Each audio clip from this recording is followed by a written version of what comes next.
Queridos, eu preciso compartilhar com vocês a alegria que eu sinto de ter sido convidado para estar contando meu testemunho aqui. Tem 14 anos que o Senhor se revelou a mim.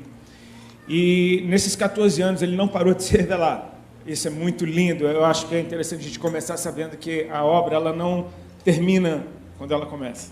Que revelação poderosa.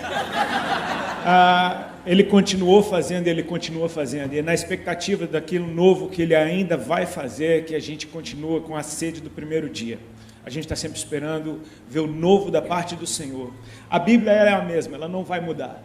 Mas os lugares que nós entramos em Deus têm vistas diferentes para o trono. Amém? É uma ideia ilustrativa que às vezes me faz desejar muito ouvir o que os meus amigos estão vendo de Deus. Porque com certeza eles estão em lugares que talvez eu nunca tenha colocado os meus pés. Eu quero saber como é que é a vista do mesmo Deus, daquele lugar onde meu irmão se encontra.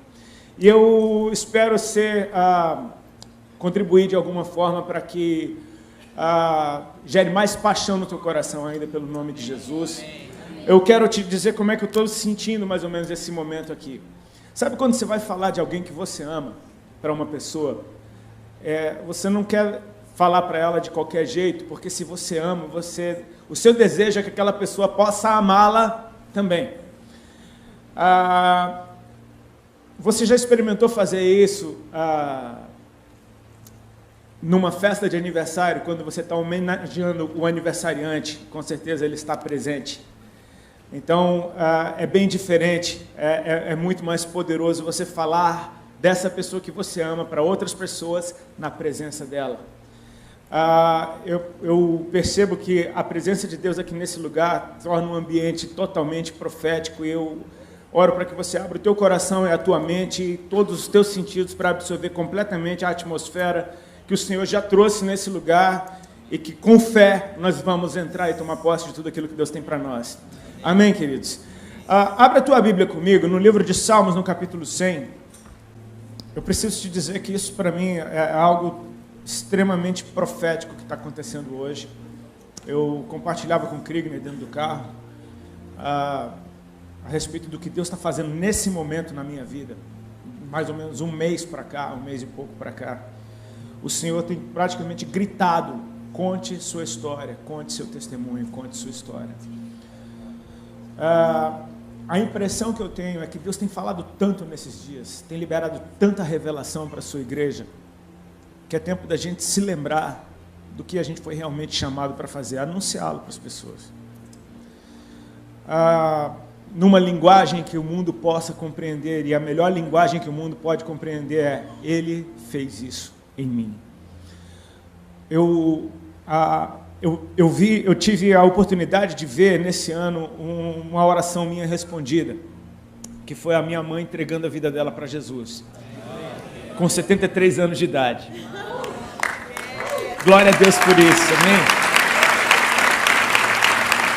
Ela já tinha religiosamente entregado sua vida para Jesus, mas sem entregar, vocês entendem o que eu estou dizendo? Sabe, entrega e pega de volta logo na saída ali. Esse ano ela teve as experiências dela com Deus. E ela continua sendo quem ela é, só que ela está extremamente interessante, está tão mais viva, tão mais engraçada, sendo quem ela é, mas agora cheia de Jesus. Está sendo uma mãe que eu estou tendo muito prazer de conhecer de novo. E eu estava ministrando em Brasília, logo após a conferência Dunamis, onde o Todd White esteve aqui ministrando, e é um dos evangelistas mais loucos que eu já vi na minha vida. Eu acho que ele é o mais normal que existe, né? No final das contas, aquilo deveria ser o normal. Eu fui para Brasília ministrar, e lá eu ministrei. E minha mãe, assim, ela é mãe. Ela é super, ultra, mega coruja. Para ela, eu sou o melhor pregador do mundo inteiro.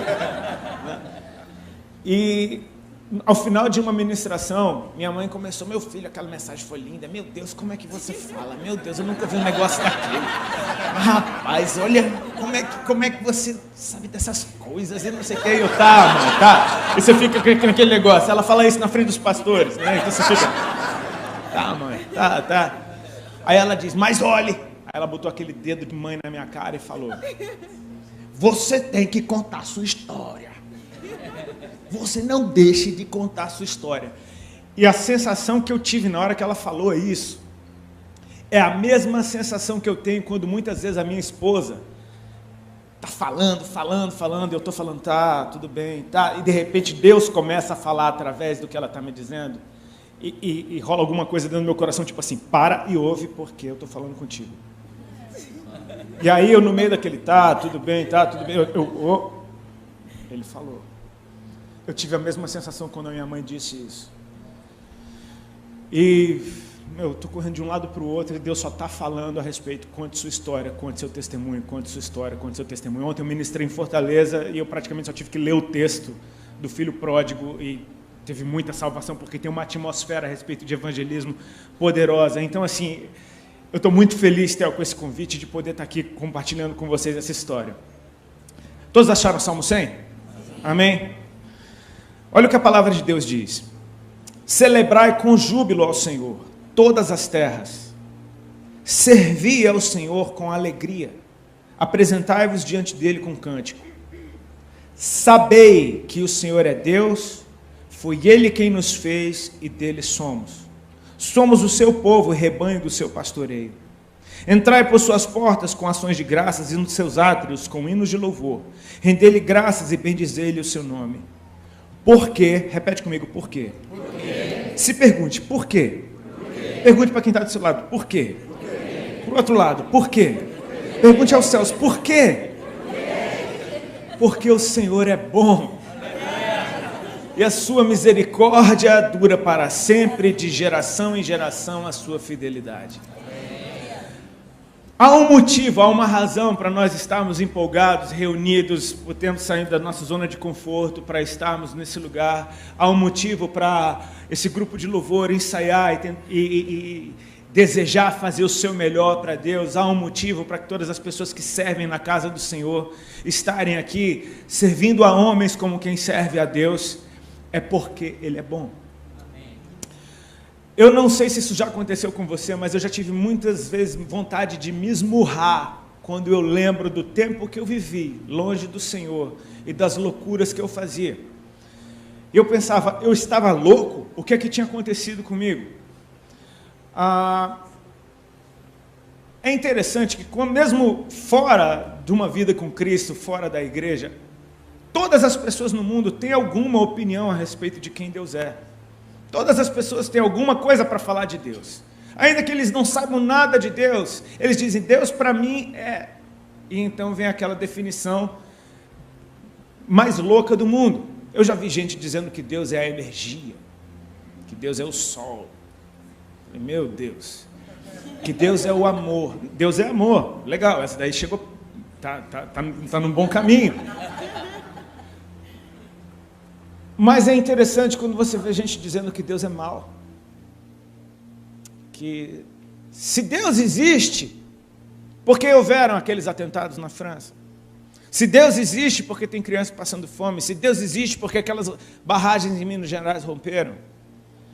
E o mundo fala de Deus querendo negar a sua existência. Eu acho tão bonitinho isso quando ateus tentam explicar que Deus não existe, porque eles leem tanto, cara, eles investem tanto em algo que eles dizem que não existe, que eu penso, você é o cara mais crente que tem. Porque eu, por exemplo, eu não creio em Papai Noel, eu nunca precisei ler um livro sequer para me provar que Papai Noel não existe. Agora você precisa ler isso tudo, e basta Deus curar uma gripe que acabou a sua literatura inteira. É interessante porque a gente é bombardeado todos os dias com informações de quem não ama a Deus, e o pior, de quem nunca o conheceu. Então você falar de alguém que você não conhece é bem perigoso. A probabilidade de você falar besteira é gigantesca.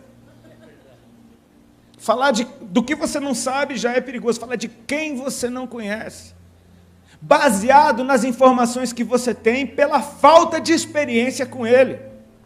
Queridos, eu não tenho razão alguma, nem motivo algum, para dar ouvidos ao que o mundo diz sobre o meu Deus, porque quando eu o conheci, a primeira coisa que eu experimentei foi a sua bondade. Ela veio antes do meu arrependimento, ela veio antes da minha fé, ela veio antes do meu desejo de mudar, ela veio antes de eu perceber que a vida é maior do que eu. A bondade do Senhor, ela veio na frente. Ele é bom. E a partir de quem Ele é, a gente percebe a bondade dele se manifestando em misericórdia e fidelidade, em níveis que não estão atados a condições. A misericórdia, ela dura para sempre, a sua fidelidade se estende de geração em geração. Ele é bom em todo o tempo. Ele é bom. Quando o Senhor se revelou a mim, foi um momento da minha vida onde eu estava extremamente arrogante e soberbo, não porque eu desejasse isso, mas porque as minhas feridas e as minhas crises existenciais, baixa autoestima, usaram essa arrogância e soberba como uma proteção de defesa. Você sofre tanto na mão do mundo que agora você se endurece para não sofrer mais. Você já teve seu coração quebrado tantas vezes, então você endurece seu coração para que ninguém quebre o seu coração de novo. E eu vim de uma família de médicos, de gente que ralou muito, estudou muito, e parecia que o meu destino estava fadado a ser um médico, ou alguém que pelo menos quisesse estudar. E nada disso aconteceu. Era desesperador, porque eu olhava para minha mãe, médica, para o meu pai, médico, para o único tio que eu tinha que morava em Brasília, médico. E quando eu viajava de férias, tinha aquela mesa com 52 primos médicos do meu pai. Parece que não tinha outra opção para mim. E eu não fui médico. E eu olhava para a vida dos meus pais, eles naquele ritmo de plantão e trabalho, e aquela correria que não para. Quem é médico sabe como é que é o estilo de vida de um médico. E eu via meus pais sempre cansados, sempre reclamando, brigando muito um com o outro, estressados por conta da profissão. Na minha mente ficou gravado de que aquilo não era bom, de que aquela vida não era boa. Naturalmente eu fui exatamente para o outro lado, quis ir para o inverso. Eu comecei a buscar um referencial de alguém que tivesse prazer na vida, de alguém que gostasse do que faz, porque ainda que eu hoje perceba, minha mãe nasceu para ser médica, ela até hoje trabalha com medicina, serve na comunidade lá em Brasília, ela é do programa Mais Médicos, minha mãe até hoje, 73 anos, está lá, ela vai lá. E eu não percebia isso na época, porque eu não via prazer, eu estava buscando prazer, eu falei, eu quero fazer alguma coisa da minha vida que me dê prazer. E, naturalmente, eu me lembro até hoje que a primeira imagem que ficou gravada do referencial que eu queria foi um clipe do Van Halen que eu vi, passava, acho que no Fantástico. E era um clipe que eles viravam criança, eles estavam no colégio, bom, o nome da música eu não vou nem falar porque vai que não é apropriado. Mas eu lembro que era uma cena do guitarrista do Van Halen, o Ed Van Halen, ele solando a guitarra dele em cima das carteiras do colégio, e ele vinha com a calça rasgada, um cabelão desgrenhado, com um cigarro no canto da boca. Eu falei, cara, é isso que eu quero. É isso, andar em cima das carteiras do colégio, todo rasgado, desgrenhado, fumando. Eu nem fumava. Mas aquilo me passou uma liberdade, tipo assim, eu falei, eu quero isso para mim. Eu acreditei nesse sonho, essa foi a visão que eu tive de uma vida perfeita. E para resumir, fazer de uma longa história curta, no ano de 93, a banda que eu tocava gravou o primeiro CD, esse CD estourou no Brasil inteiro. Então, de repente, o meu sonho de adolescente, que não teve influência nem do histórico dos meus pais, nem dos conselhos dele, muito pelo contrário, eu fiz tudo o contrário do que me mandaram fazer. De repente, o meu plano deu certo, a minha história aconteceu. Então eu me tornei arrogante, soberbo. Você detecta a diferença no trato das pessoas, e eu percebi que ninguém era bom. Quando ia tocar em Brasília, que é a minha cidade, eu vi aqueles playboy do colégio que me apavoravam, dizendo, e aí, Rodolfão, beleza, cara? Você lembra da época da gente do colégio? Eu falei, eu lembro, cara, não esqueço. Mas todo mundo agora queria ser meu amigo. Eu vi aquele monte de menina bonita que nunca olhou para mim, nem para dar oi, olhando já com o dedinho na boca.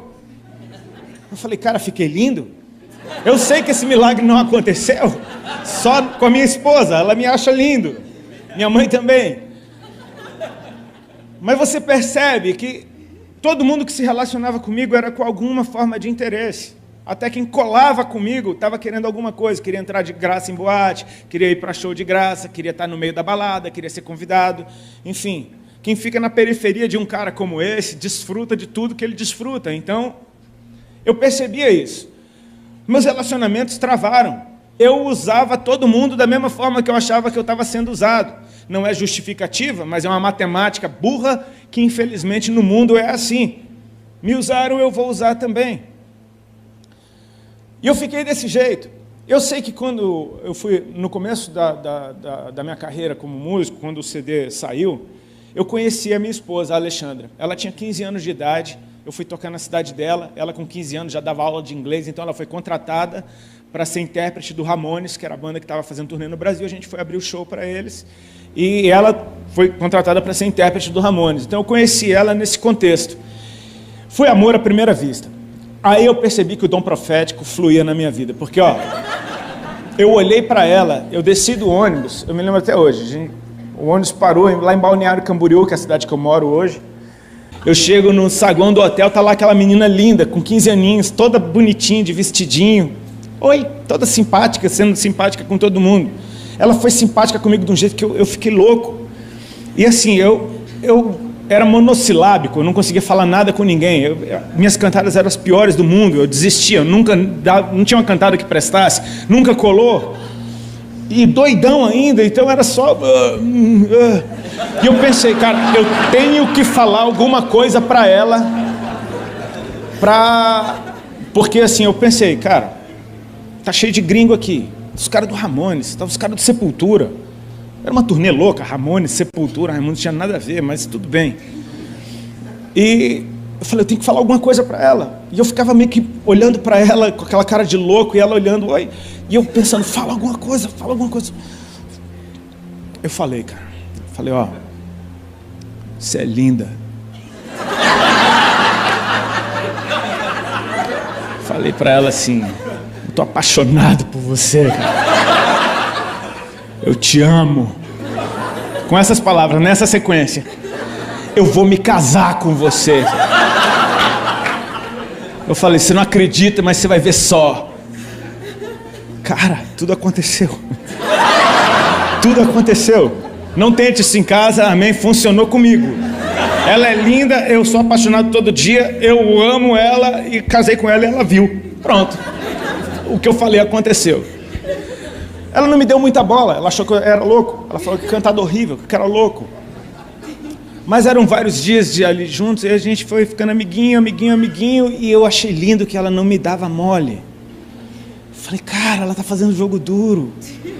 Ela é diferente, cara. Ela é diferente. Sabe o que ela passou? Que ela tinha valor. Que, tipo assim, tá pensando o quê? Mas ela ficou minha amiga. Ela me deu alguma liberdade de sentar perto dela, de conversar com ela o tempo inteiro. Foi super simpática, dizendo não. Eu me apaixonei. Fiquei louco. Falei, cara, com essa eu caso, de verdade. No ano de 2000, fui tocar de novo em Balneário Camboriú. Nesse tempo, a gente se reencontrou algumas vezes, esporádico, umas 5, 6 vezes a gente se reencontrou na vida. E eu vi a Alexandra crescendo. Eu vi ela ficando uma mulher, eu vi ela, enfim, descambando para um lado bagunçado. E em 2000 eu reencontrei a Ali. Eu fui tocar na cidade dela, fiquei no mesmo hotel que a gente se conheceu e ela apareceu lá. E quando eu vi a Ali, ela estava completamente diferente da Ali que eu conhecia. Ela já não era mais uma menininha de 15 anos pura. Ela estava muito louca. Cabelo todo coloridaço, com alergia que descia na testa, assim, de tanta droga que ela usava. Estava linda, mas com aquela alergia. Aquela alergia era meio exótica. Uma alergia exótica. Ela era da rave. O amor que a gente sentia um pelo outro estava ali ainda. Ainda que os dois estivessem muito bagunçados. Ela estava muito bagunçada e eu estava igual eu estava, só que pior por tempo na bagunça. Eu sei que daquele dia até hoje ele nunca mais desgrudou. Ela largou tudo que ela estava fazendo em Balneário e, resumindo, em um mês ela estava morando comigo aqui em São Paulo. E aqui a nossa vida começou um conto de fadas e em pouquíssimo tempo virou um pesadelo. Ela arrumou um emprego muito legal numa boate e ela era hostess da boate, uma boate Playboy lá no Itaim. E ela tinha que ficar todas as noites com uma lista de playboy que entrava, playboy que não entra, playboy que entra, playboy que não entra. Tomando cantada de playboy a noite inteira, ganhando droga de todo mundo. Ela tomava êxtase toda noite. Eu falava, cara, isso está ficando pesado. O estilo de vida dela me chocava. Eu achava que eu era super natureba perto dela. Eu sei que a gente começou a sofrer demais. Nosso relacionamento. Aí eu comecei a perceber, cara, que a primeira vez que eu estava abrindo o meu coração para alguém de verdade, no meio daquele contexto, eu estava sofrendo de novo. Então era como se eu dissesse, cara, tá vendo como você é burro? Tá vendo como você não devia ter se aberto desse jeito? Eu comecei a querer endurecer de novo. A gente começou a sofrer, o nosso relacionamento começou a se deteriorar e, enfim, a gente começou a ter brigas terríveis. Eu comecei a mandar ela embora de casa, ela não ia. Então eu tentava humilhar ela para ver se ela ia, ela não ia. E aquilo estava ficando insustentável. Nesse tempo, eu comecei a entrar em paranoia, porque eu comecei a adoecer. Meu corpo começou a manifestar sintomas de uma doença física. Eu achava que era emocional, eu achava que aquilo era uma viagem da minha cabeça, eu achava que aquilo não estava acontecendo, mas estava. Eu estava perdendo peso, minhas roupas me diziam que eu estava ficando cada vez mais magro, o colar que eu usava no pescoço estava ficando frouxo, o cinto eu tinha que apertar cada vez mais. As pessoas começavam a dizer, cara, você está muito magro, o que é que está acontecendo? Começava a rolar conversa, dizendo, não, ele deve estar com AIDS, ele deve estar com AIDS, e eu desesperado com aquela situação, nada de eu ganhar peso. Começaram a aparecer caroços debaixo do meu braço e na região da virilha. Eu me lembro que apareceu um, eu achei que era uma íngua, não desaparecia, apareceu outro, apareceu outro, apareceu outro, apareceu no outro braço, apareceu na virilha, e quando eu vi eu estava cheio de caroços que só aumentava de tamanho, de quantidade, e aquilo se estendia por 1 mês, 2, 3, 4, 5, 6, 7 meses, 8 meses sofrendo com esses caroços, e era um sofrimento silencioso, porque eu não tinha coragem de contar isso para ninguém, porque a realidade do que estava acontecendo na minha vida denunciava de que eu não era tudo aquilo que eu achava que eu era. Aquela verdade estava me confrontando e estava dizendo, cara, você não é o super-homem, você é frágil. E eu estava me sentindo extremamente fragilizado no meu corpo, na minha alma, porque meus sentimentos estavam arrebentados naquele momento, ou seja, eu me tornei uma pessoa extremamente amarga. E foi aí que Jesus começou a colocar o plano dele em prática. A Ali carregava sementes dentro dela. A Ali, ela veio de uma família que foi da igreja, que não estava mais nos caminhos do Senhor. A Ali tinha sido aquelas pessoas que aceitou Jesus umas 350 vezes na vida. E toda vez que a vida dela estava difícil, ela ia para uma igreja, aceitava Jesus de novo, pegava a vida dela na volta, mas aquele momento do doril, ela experimentava, tipo, a dor sumiu, Jesus, tu és muito bom, obrigado, mas até a próxima. Ela nunca tinha tido um compromisso com o Senhor, mas ela tinha sido exposta inúmeras vezes ao amor de Deus, ao ponto dela sempre voltar para Ele. E isso é muito lindo a respeito do nosso Senhor. A misericórdia dEle, ela dura para sempre, cara. Ele nos perdoa constantemente. Ela não tinha ainda a revelação de quem Ele era. Então, ela fez o que ela acostumava a fazer a vida inteira, tinha sempre dado certo. Ela correu para os pés do Senhor por causa das dores dela. Ela falava, Senhor, se o Senhor mudar minha situação com o Rodolfo, eu nunca mais te largo. E o que acontece é que naquele momento da vida dela, ela começou a se tocar de algumas coisas cruciais. Ela falou, cara, Deus me chamou a vida inteira e eu nunca respondi. Isso que está acontecendo comigo hoje é fruto das minhas escolhas. Ela falou, eu vou levar Deus a sério. E ela começou a arrumar um telefone de uma pastora, que deu telefone de outra, que deu telefone de um monte de irmã, e daqui a pouco ela tinha um círculo de oração de gente que orava por ela.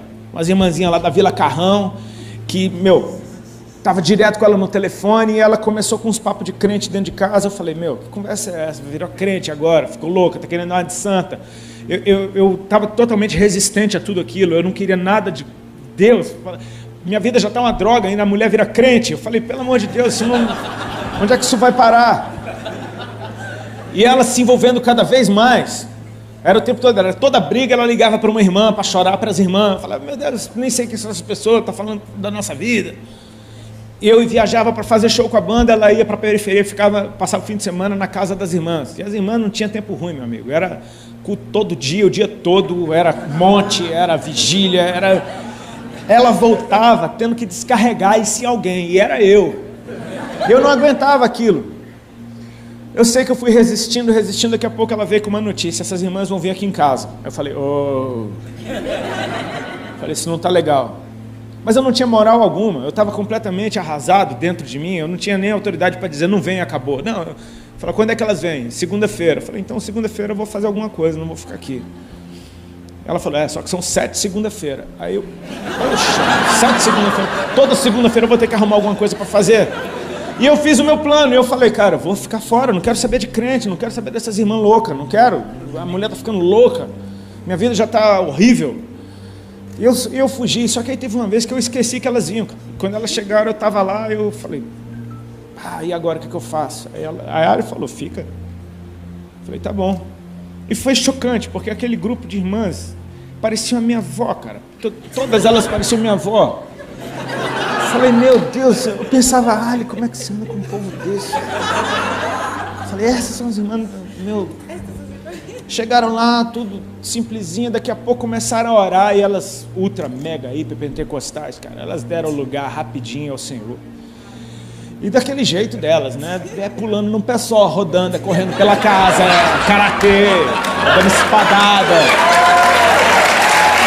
Elas não se intimidaram nem um pouco com a minha presença e com estar na minha casa. Eu era um intruso naquele lugar. E eu me senti assim, eu me lembro que eu me senti extremamente intimidado. Quando a primeira começou a orar em línguas, que eu lembro dela deu uma sapateada no chão, ela desatou a língua estranha, daqui a pouco todas pegaram, e daqui a pouco eu, o que está acontecendo? Eu fui encostando na parede, eu fiquei com os olhos arregalados, coração desesperado, vendo aquelas mulheres correndo pela casa. Eu falei, cara, ficou tudo louco isso aqui. E daqui, cara, Deus tem o jeito dele. Daqui a pouco lá vem uma, ela fez a tangente no sofá, eu lembro até hoje da curva que ela fez no sofá. Ela veio com o dedo já, tacou o dedão na minha cara e falou, o irmão, a voz dela já estava assim, o irmão já aceitou Jesus? Cara, foi tipo Capitão Nascimento. Falei, já? Já? E a Ali estava do lado, a Ali falou, quando? Eu falei, não. Eu estava enquadrado, eu falei, cara, eu estava com medo, era muito medo. Hoje é engraçado, mas na hora não foi. A irmã entendeu, ela falou, você quer aceitar Jesus, filho? Eu falei, quero. Eu estava completamente intimidado. E ela falou, então faz uma oração comigo. E tudo que ela falou naquela oração eu repeti. Elas deram glória a Deus, elas disseram que eu estava salvo. Elas disseram que Jesus tinha me perdoado e que Ele agora era o meu Deus e que eu era um filho dele. Eu falei, Elas oraram e foram embora. Ficou eu e a Ali naquela sala. Eu falei, que é isso? Que povo é esse que você está andando? Explica agora esse negócio. Aquelas músicas que elas cantaram, que blá blá blá blá blá blá é aquele lá. Eu falei, tá louco, pelo amor de Deus. Enrolei uma bomba, fumei. Eu falei, não tô aguentando, mano. Doido pra fumar. Passou uma semana. Não foi bem uma semana. No meio daquela semana, uma delas ligou lá em casa. Eu atendi o telefone. Ela falou, oi, irmã Sandra. Eu falei, peraí que eu vou chamar a Alexandra. Ela falou, não, é com você que eu quero falar. Eu falei, Ela falou, irmã Sandra. Eu falei, amém. Aí ela disse, você lembra de mim? Eu falei, lembro. Não lembrava nada, tinha 5. Aí ela falou, eu era uma caladinha. Você lembra de uma caladinha?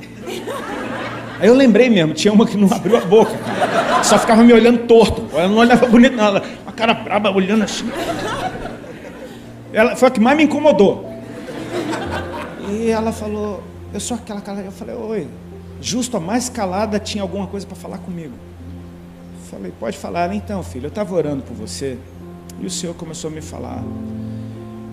E o Senhor começou a falar para ela coisas a respeito do meu relacionamento com a Ali, da forma que eu olhava para ela, o que eu enxergava nela. Eu falei,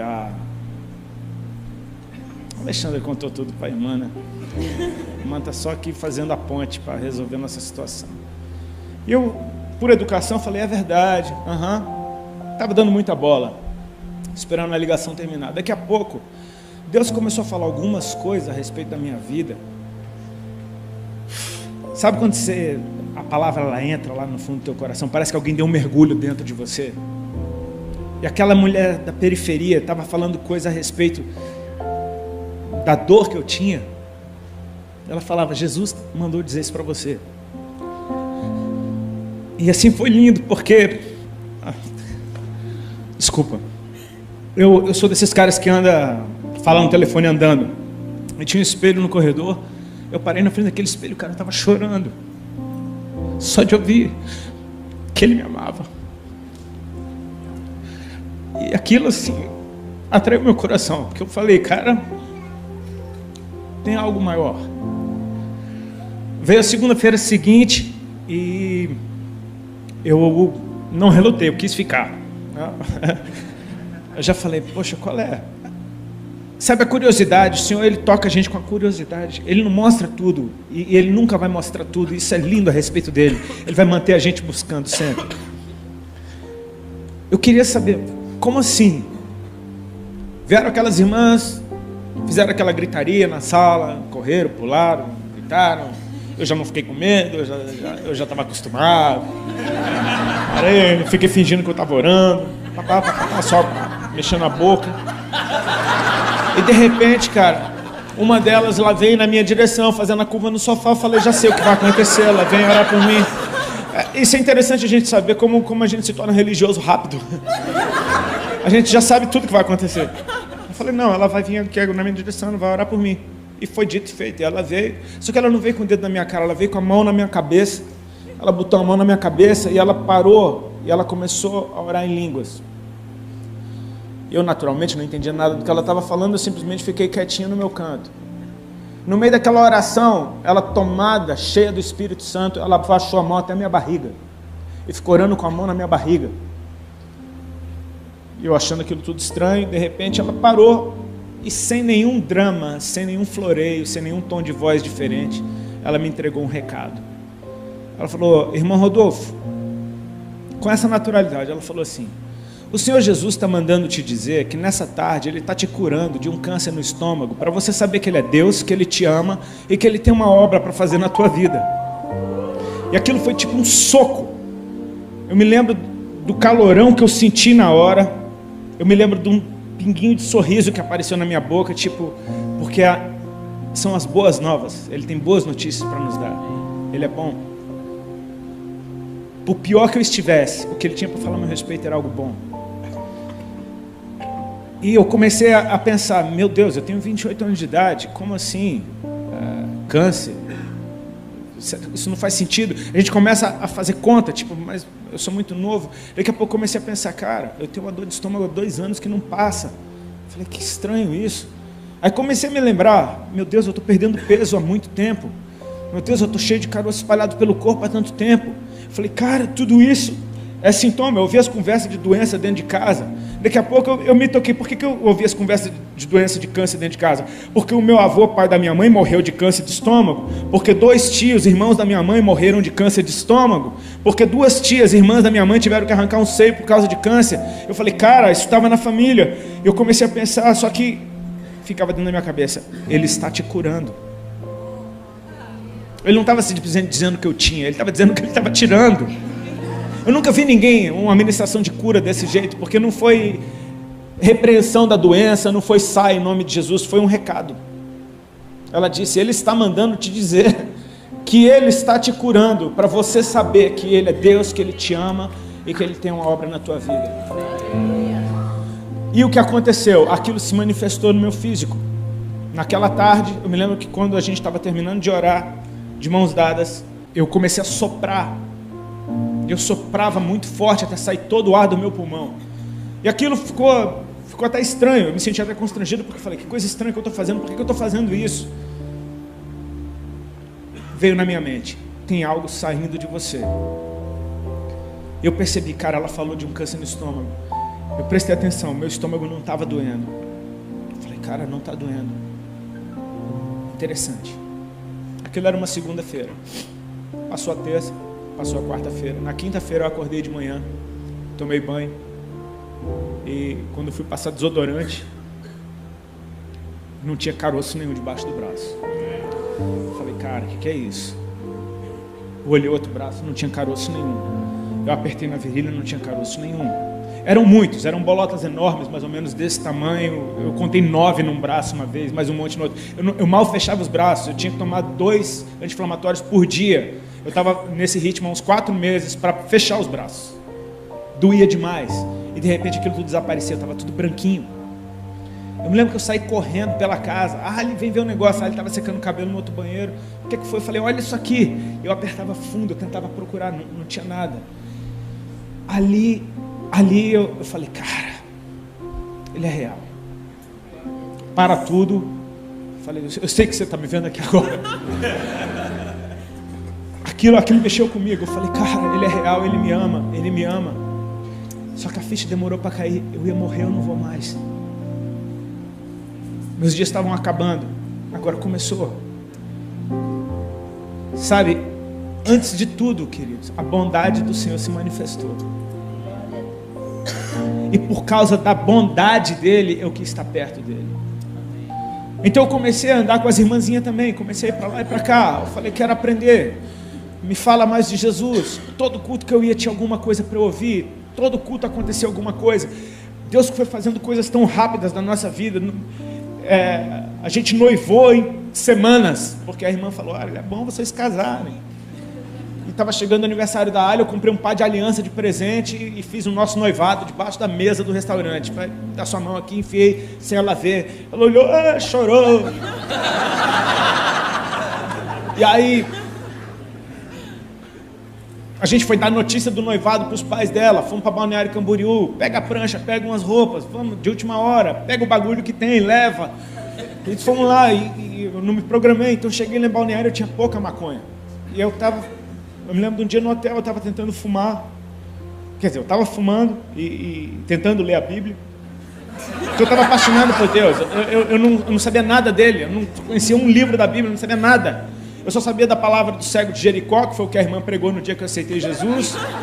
Eu estava procurando o tal do cego na Bíblia, eu não achava ele.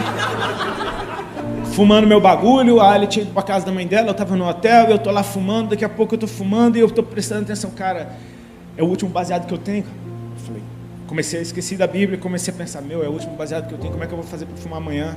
O que é que eu vou fazer? E aí, como é que eu vou fazer? É o último. Daqui a pouco eu comecei é o último, cara. É o último. Cara, é o último. Fumei ele todinho. Miserável. É o último, cara. É o último. E sabe o que foi engraçado?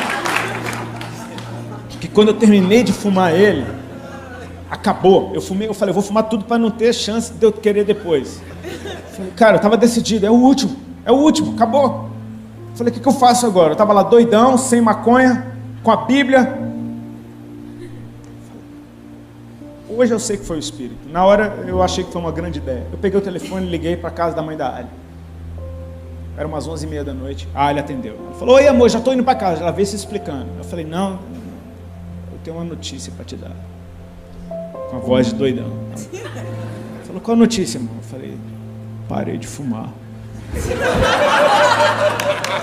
5 minutos depois do último baseado, eu dei testemunho. Parei de fumar. Ela fez alguns segundos de silêncio e disse, amém. Porque eu acho que ela não queria parar de fumar. E eu nunca mais botei um baseado na boca. Deixa eu te falar. É a bondade do Senhor. É a bondade do Senhor. Ele foi muito bom comigo. Ele começou a me atrair e eu comecei a ter tanto prazer nos momentos que eu estava perto dele. Que eu ia naquelas igrejinhas da periferia, eu não sabia nada de nada, então eu ia a todas as igrejas ao mesmo tempo. E Deus, com muita misericórdia, usava as pessoas. Em todo canto que eu ia, eu recebia amor, eu ouvia palavra, tinha algum profeta, eis que te digo. Era intenso o negócio, era uma coisa que não parava. E a gente ia ficando bobo. Eu me lembro de uma vez, eu saindo de um culto na casa de um irmão, que era numa favela, e eu todo chorado, ainda no culto. E aí eu cheguei no carro, acendi um cigarro, e eu tô chorando, eu falando, cara, cigarro não tem mais nada a ver. Daqui a pouco eu comecei a querer parar de fumar cigarro. Quando você vê, as coisas foram caminhando simplesmente por exposição à presença dele. O Espírito convence. Ele foi me convencendo, tipo, isso aqui não é legal. Não é que eu não posso fumar porque senão eu vou para o inferno. Não, é tipo assim, poxa, ele é tão bom, por que eu ainda estou preso nisso? Eu comecei a olhar para ele, e você percebe, conhece a verdade, cara. Ela te liberta. Eu comecei a ir atrás dele, eu comecei a buscá-lo, comecei a querer conhecê-lo. E nessa inocência de simplesmente se mover por aquilo que meu coração estava me impulsionando, porque em questão de meses eu estava noivo, não fumava mais maconha, estava ficando gordinho, engordei 19 quilos em 3 meses. Virei uma bolinha, todo mundo percebendo, tá gordinho. Agora eu começava a ouvir bullying. E eu estava amando aquele bullying, porque eu falei, cara, esse bullying, ele testifica de que eu estou curado, não é viagem, está acontecendo. Eu apertava debaixo do braço o dia inteiro, só para ver se não tinha nada ali. Então, sabe aquele dia que você fala, poxa, será que isso não é uma viagem da minha cabeça? Eu apertava debaixo do... Não é. O Chechel até brincou uma vez, né, meu batera, ele é cheio de tiradinha, ele não pode ouvir uma tiradinha dessa, uma oportunidade. Eu estava uma vez contando um testemunho, e ele ouvindo, eu estava falando que, eu falei, irmãos, tinha vezes que o meu sovaco pregava para mim, porque era só apertar debaixo do braço que eu me lembrava que Jesus era real. Aí eu vi o Chechel caindo na risada.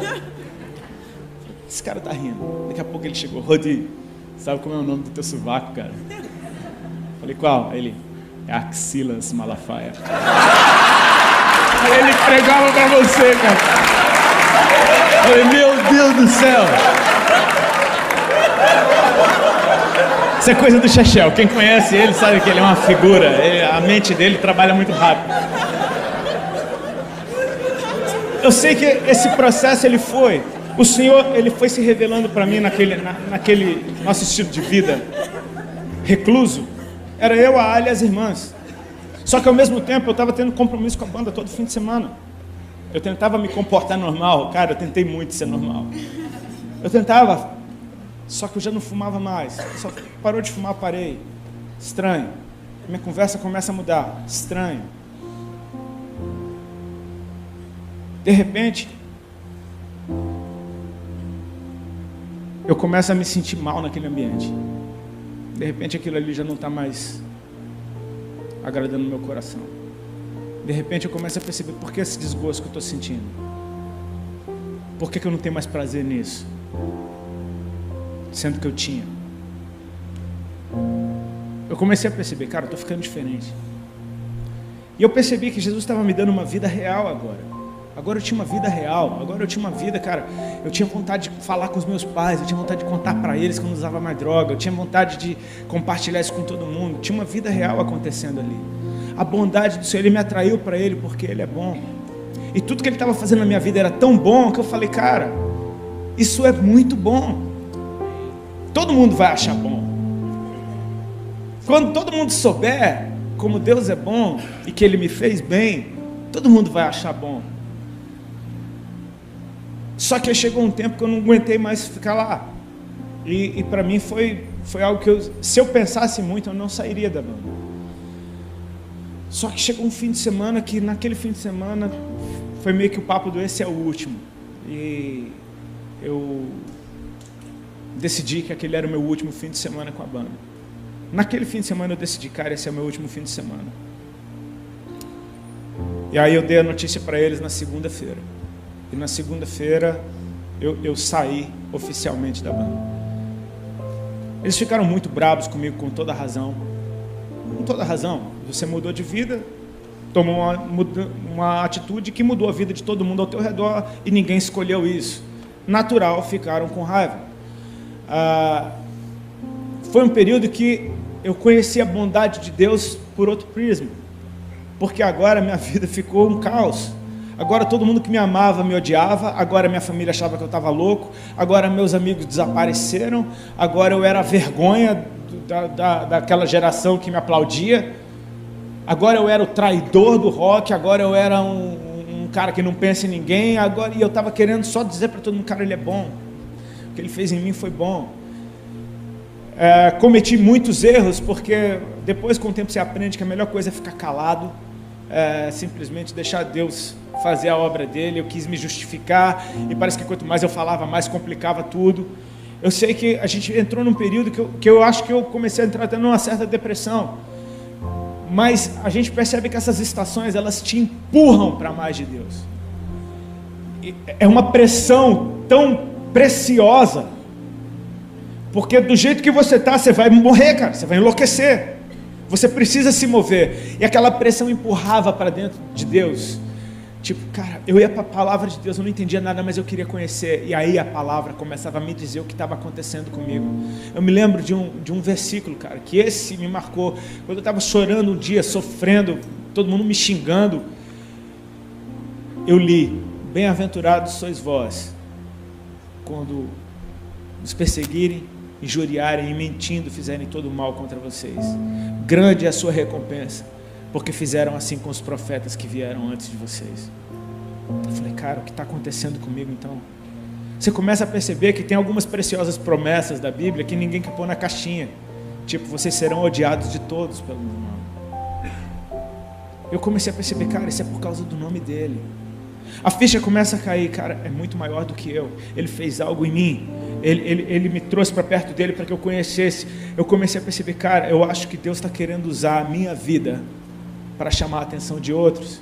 Eu percebi que do jeito dele foi extremamente eficaz. Nem sempre é o jeito mais prazeroso. Eu estava no auge da minha carreira, no lugar que todo mundo podia me ver, e lá ele pegou a minha vida, ele virou ao avesso, e todo mundo, gostando ou não, viu o que aconteceu. Ele fez o nome dele conhecido. E eu comecei a experimentar o prazer de andar na direção do Senhor. A Bíblia diz: achegai-vos a Deus e Ele se achegará a vós outros. Não significa que Ele não esteja com você, está falando de manifestações da sua presença. Cada passo que você dá para dentro de Deus, você sente aquela atmosfera cada vez mais intensa, mais profunda.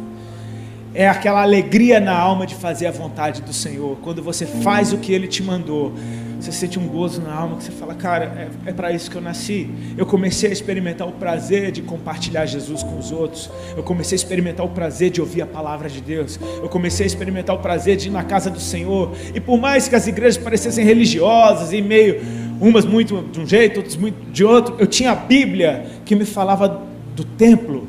Eu vi aqueles cristãos no livro de Atos indo todos os dias ao templo. Então toda vez que eu estava entrando numa igreja, qualquer que fosse, eu estava entrando no templo do Senhor, porque um dia Jesus tinha entrado na minha vida. Eu estava numa atmosfera que a palavra de Deus, ela estava sendo meu alimento, meu suporte, a minha proteção, meu amigo, estava sendo meu conselheiro, estava sendo tudo ao meu redor. E Deus começou então um processo de me levar a lugares para eu contar o que estava acontecendo na minha vida. Como eu estou fazendo hoje, 14 anos depois. Sabe, hoje eu estou num momento da minha vida que está interessante, está engraçado, parece que a obra está começando a começar. Hoje eu sou convidado para ir a muitos lugares, para pregar a palavra de Deus. E Deus, por sua infinita misericórdia, tem me dado algumas mensagens que têm dado fruto por aí. Mas tem uma mensagem que Ele escreveu em mim. E essa é muito poderosa, porque essa não tem a ver com a minha revelação, não tem a ver com o esforço meu, não tem a ver com a minha fé, não tem a ver com o meu desejo, tem a ver com a bondade dEle, de me alcançar, quando eu nem sabia que Ele existia. Sabe, para mim é um prazer poder compartilhar com vocês, uma história que, bom, a gente escolheu uma fé que não pode mentir, então vai ser sempre a mesma história. Eu não vou ficar inventando, incrementando. É a mesma história. É de como Ele um dia chegou, de como Ele fez, de como Ele atraiu os meus olhos. E estar hoje aqui te mostra que até hoje Ele continua sendo interessante como Ele era no primeiro dia. Até hoje Ele continua manifestando a sua bondade como no primeiro dia. Até hoje Ele continua estendendo a sua misericórdia, porque a gente não para de falhar.